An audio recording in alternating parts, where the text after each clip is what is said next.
Absurdity has continued following Michigan's win over Michigan State as Michigan State media and fans have zaprooted tons of film to try to find some kind of phantom insanity, and similar to what they did in the tunnel 2 years ago. They so desperately want to be victims. And yet the Big Ten says, no, we're not going to partake in any of this. We're going to talk about all of that on this episode of Locked On Wolverines.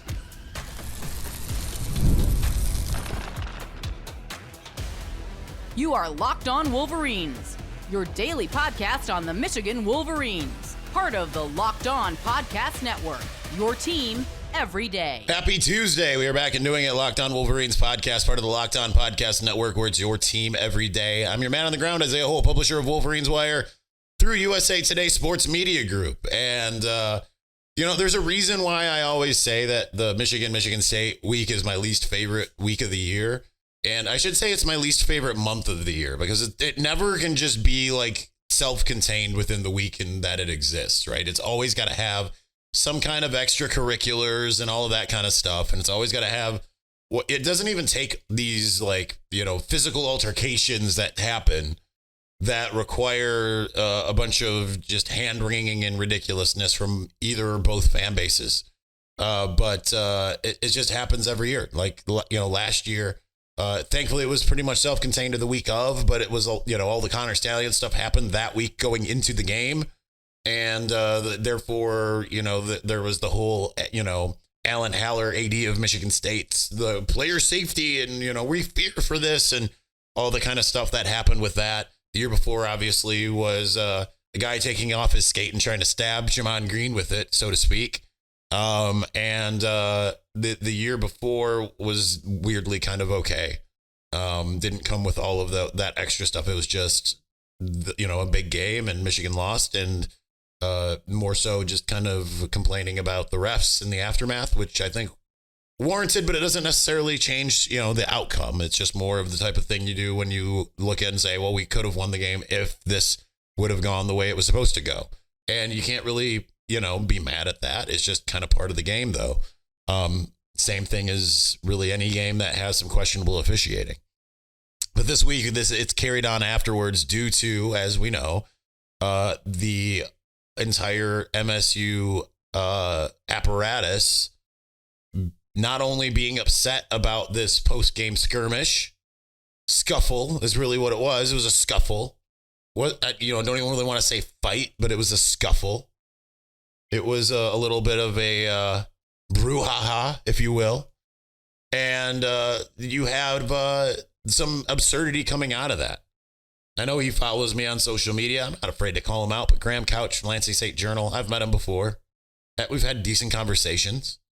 But his whole thing of, the Big Ten they're going to have to go after their favored son. Favored son, where have you been, man? Michigan is not the favored son of the Big Ten. That is gaslighting right there. Because what it is really is you're trying to stir up the way that your fan base perceives reality with alternate facts. Because in no world is Michigan the favored son of Tony Petitti in the Big Ten, because we saw how that played out last year. Unprecedented punishment for Jim Harbaugh amid an ongoing investigation in which they had nothing on Jim Harbaugh, and even said, we have nothing on Jim Harbaugh, but we've got to punish because that's what we got to do. It was the Big Ten punished Michigan due to mounting public pressure from two schools within the conference. Okay. So you sit there and say that, if Michigan was the favored son, there would not have been discussions, as we talked about in November last year, of Michigan leaving the Big Ten. Now, was it a bluff? Well, it kind of feels that way based off of how everything went. But that didn't mean that they didn't have discussions about potentially leaving the Big Ten. I was told at that time they had regent supports. So, and then SI came out with the article about it. We talked about it that night, the day that Jim Harbaugh got suspended. So that is just ludicrous. But then you have all of this, proclaiming Kalel Mullings absolutely guilty of a crime without due process or true evidence. Grainy, zoomed in video without an actual body that you can see saying that Kalel Mullings was sitting there essentially mauling an MSU staffer. And then it went from being like an MSU player to an MSU staffer to a female MSU staffer. I don't buy any of that. But his name being dragged through the mud, that just is horrendous, to say the least. It's journalistic malpractice. And you're seeing, Graham Couch, Chris Solari, these media types that aren't just buying into it. They are the ones that are the conductor of the trains here. Absolutely absurd and absolutely ridiculous that this is where they're at. But then the Big Ten, thankfully, level heads prevail, because for everything that they sat there and said, these MSU fans, which MSU media, MSU fans, they're one and the same, right? They come out and the Big Ten says, after Alan Haller, the AD is like, tries to do his best Ward Manual 2022 impression. Big Ten comes out and says they've thoroughly reviewed the video of the incident that occurred at the conclusion of Saturday's Michigan State football game. Amidst the confrontation, student athletes from both teams were on the ground and surrounded by so many individuals that both players were completely obscured from view. The video review was inconclusive as to whether individual discipline was appropriate for anyone in the immediate vicinity of the two players who were on the ground, so on and so forth. Big Ten discussed the situation with both institutions and determined no further action will be taken. Of course, you've got a bunch of really upset Spartans over this, and Michigan fans are doing a victory lap. I don't blame the Michigan fans for doing a victory lap over this, because it really is kind of much ado about nothing. It's no different really than what you see basically every other year, Michigan, Ohio State, and you've never really seen those teams complain about it. What happened in the tunnel in 2021, on the field in 2013, or many other years, when they just kind of get into it. That's kind of what this was. And Michigan State is so desperate to be a victim after what happened in 2022 that this is where they are. They were, that's why you see them saying like, well, you got to do exactly this. It's a little bit different when someone takes off their helmet and multiple players ganging up on one who's alone in a tunnel and one swinging their helmet at their head. Completely different. That's intent for bodily harm with a weapon. This is not what this was. Okay. Now, if Kalel Mullings was found, which I don't believe, just kind of knowing Kalel, was found to be stomping on a female staffer or anyone, then okay, yeah, then by all means punish. And we'll find out if there are any internal punishments going into Saturday. That would be 100% warranted. But it's a little bit different when you're going on and you're essentially eisegeting what you think happened or want to have happened to feed your agenda of victimhood, which is where Michigan State is. Guys, take the loss. Your guy essentially started it from a physical standpoint, because no matter what Colston Loveland said, and Colston Loveland clearly said something, he said as much after the game. Whatever he said, that doesn't mean you retaliate physically. All right. And it's on Michigan for furthering the retaliation. Okay. But it is absolutely asinine, this reaction from the Michigan State holier than thou, because you have no reason to be holier than thou. I saw some extracurricular activities happening in the game, mostly from the Michigan State side. Okay. There was a play where Donovan Edwards was tackled. They were trying to be in tempo and hurry up, and Michigan State guy is on top of him. Donovan starts to get up. The Michigan State guy basically re-tackles him, and Donovan couldn't get up. Like there were things in the game that were still unsportsmanlike.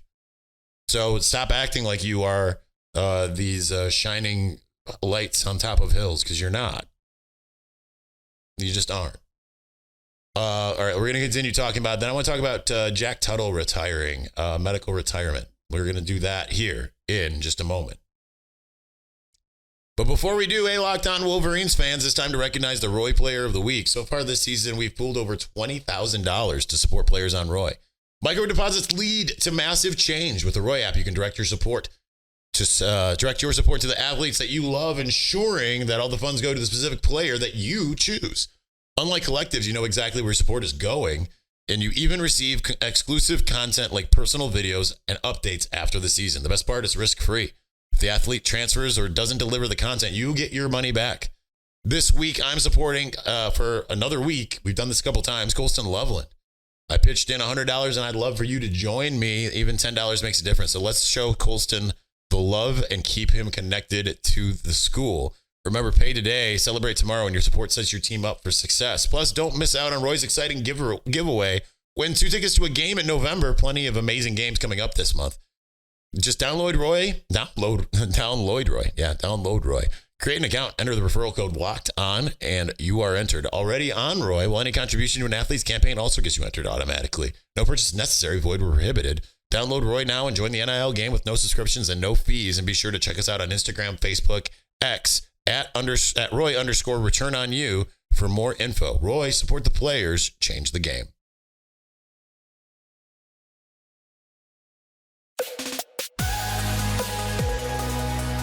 I am still struggling with my voice, as you can hear. My voice was pretty much back on Sunday, like I said yesterday, but I've been on the phone so much, getting to the bottom of this Bryce Underwood stuff. I'm going to touch on that briefly before we return to MSU. But just trying to kind of understand everything that's happening. Anyone who says that Dave Portnoy is part of the financial package, I know On3 had a report. I've talked to some of the guys on On3, and they're from the local, and they're in agreement with me. Dave Portnoy is not part of the financial group working to bring Bryce Underwood to Michigan. But we're hearing now $5 million offer. And from what I hear, that money is liquid. That's good to go. Curious if LSU's is good to go, because I've heard some things, okay? Not sure that LSU has the money. They have a promise of money, but it's kind of the what you see in a lot of schools. We're going to get you that money. This is what we're going to pay you. We'll find a way to get that. We don't have it. We're going to find a way to get it. Kind of like we saw with Jaydn Rashada at multiple schools. But from what I hear, Michigan's, they're liquid. They're ready to go. They got the cash. They're cash in hand. We're making the investment. Let's go. Michigan needs to convince, apparently we're just going to do this segment on Bryce Underwood.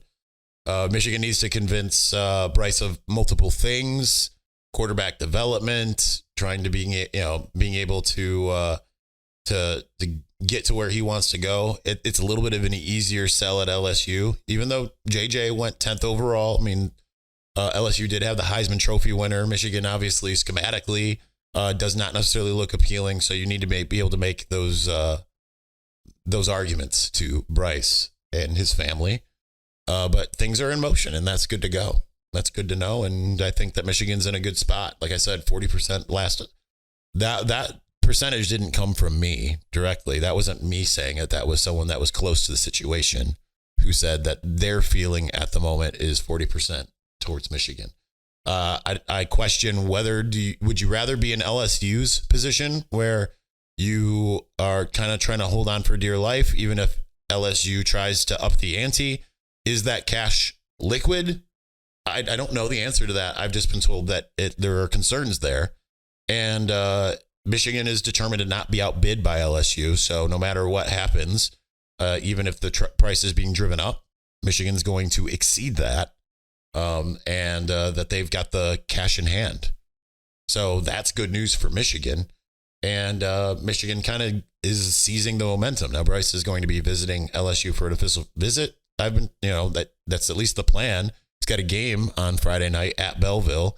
I don't know what time LSU's game is. I could look it up. We're not going to do that. But nonetheless, Michigan surging with momentum. Michigan really showing the love now. Is it too little too late? I'm not sure.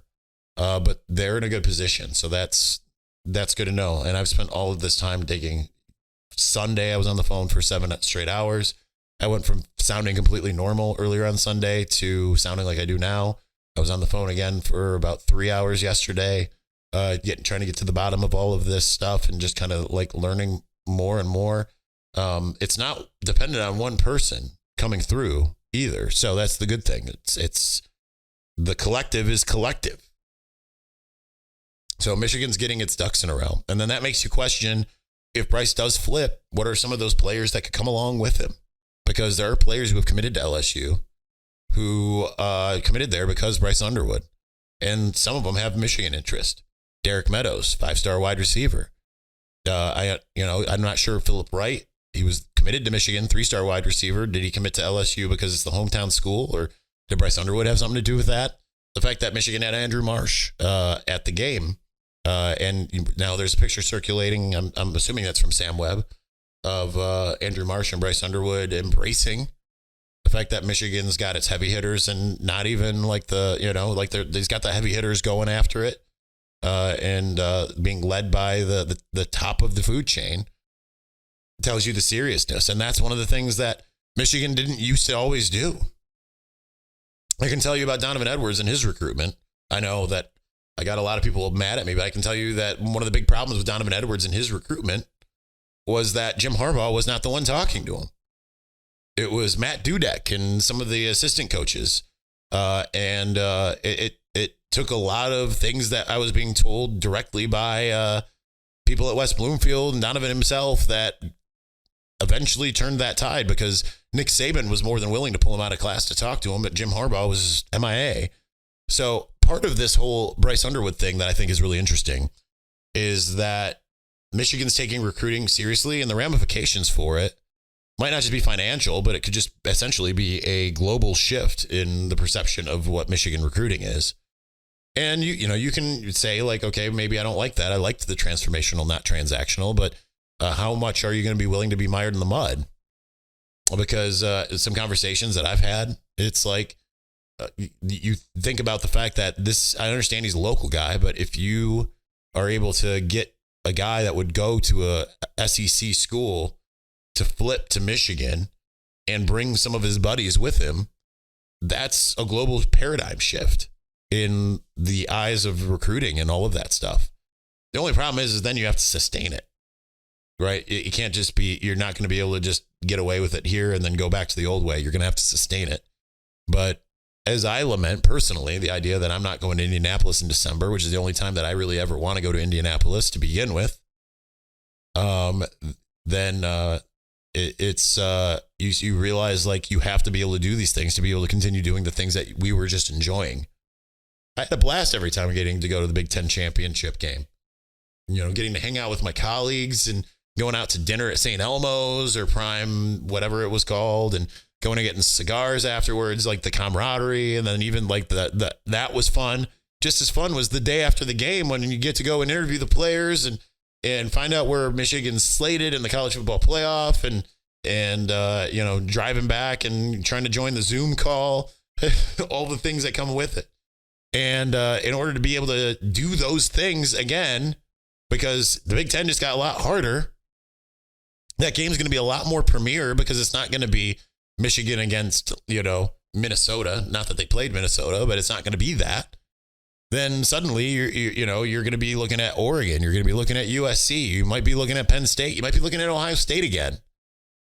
The game has suddenly got much bigger ramifications. It's going to be a lot less of a foregone conclusion game. And thus it's going to be a marquee game. It's going to be one of those ones that you look back on more fondly than just like, yeah, they rolled Iowa twice, right? So the paradigm shift is needed in today's college football, like it or not. Either get a seat on the plane or watch it take off, basically. All right, let's completely change gears for segment 2 from the plan, but we will still stay with talking about Jack Tuttle and his medical retirement. Let's get to that here in just a moment. But before we do, get ready to tackle the NFL action with FanDuel, America's #1 sportsbook.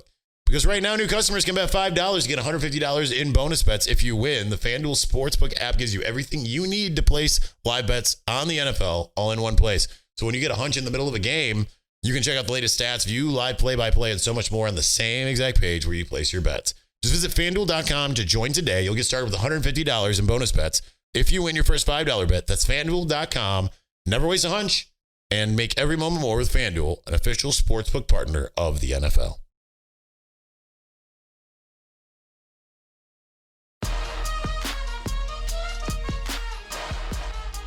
All right, so now we know why Jack Tuttle maybe was struggling. Maybe we now know why Davis Warren is now getting the nod again at quarterback. I mean, kudos to Davis Warren because he did the most he really could with it in a rivalry game.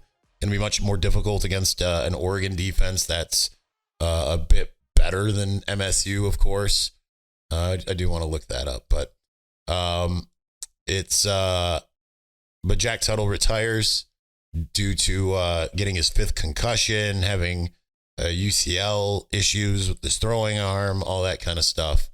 And just to answer my own question, Oregon's got the 12th ranked defense in the country. Michigan State was 23, so it's not like worlds different. Oregon allowing 297 yards a game, Michigan State 315. So it's not like a world's difference.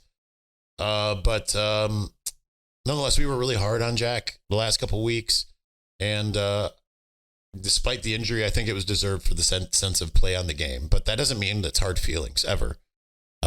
So a credit to Jack, and thank you to Jack for giving it his all and doing the most that he could to try to make a go of it. And it's unfortunate that seems like that's why he was struggling against Illinois. And you wonder if he didn't have these injury issues, if that wouldn't precluded Michigan from playing a bit better.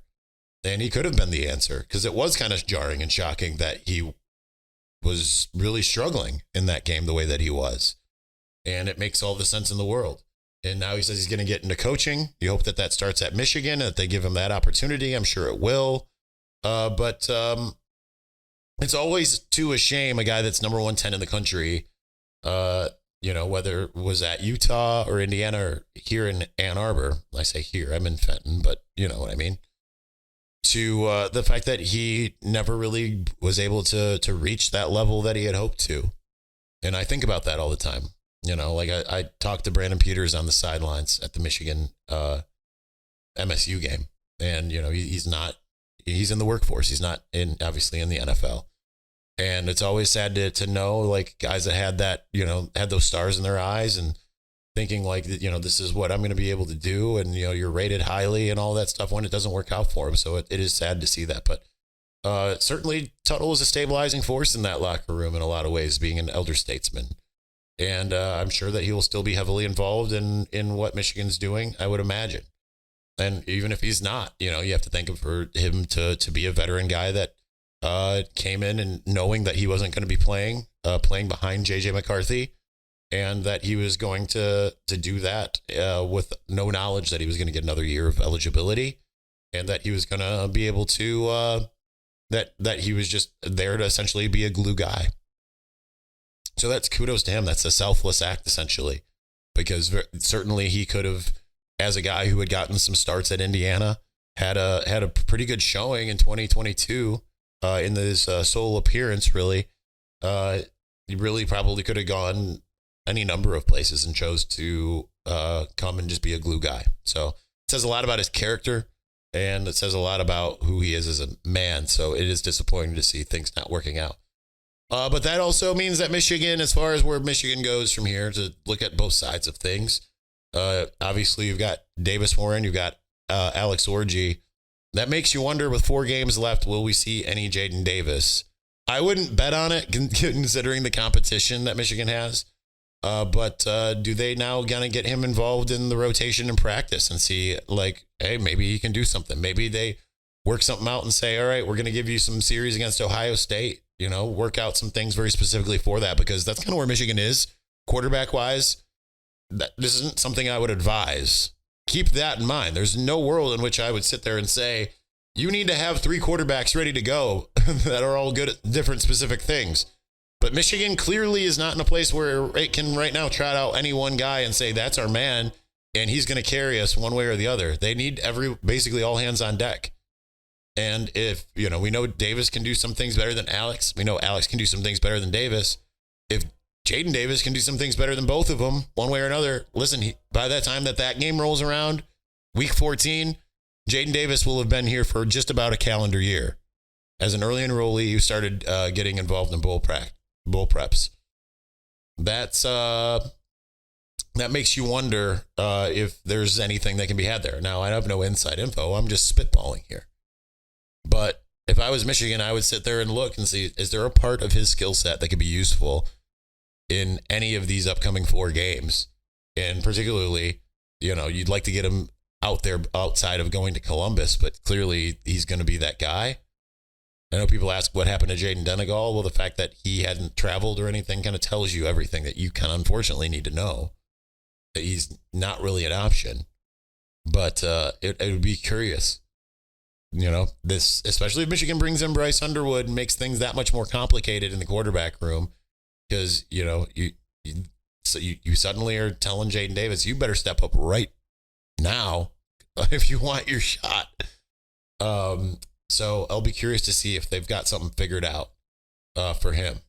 But otherwise, you're rolling with what you got. And if there's any injuries, it's just going to get that much tougher. Anyway, that's going to do it for us today. Wednesday is a crossover episode. It's already recorded with Locked On Ducks. So a lot of Spencer McLaughlin kind of taking the charge there, thanks to my voice. So don't be alarmed. That's what's happening on Wednesday, pending any potential breaking news that we absolutely have to cover. But that's that. All right, that's going to do it. Thank you so much for watching. Thank you for listening. We will talk to you again soon. Peace.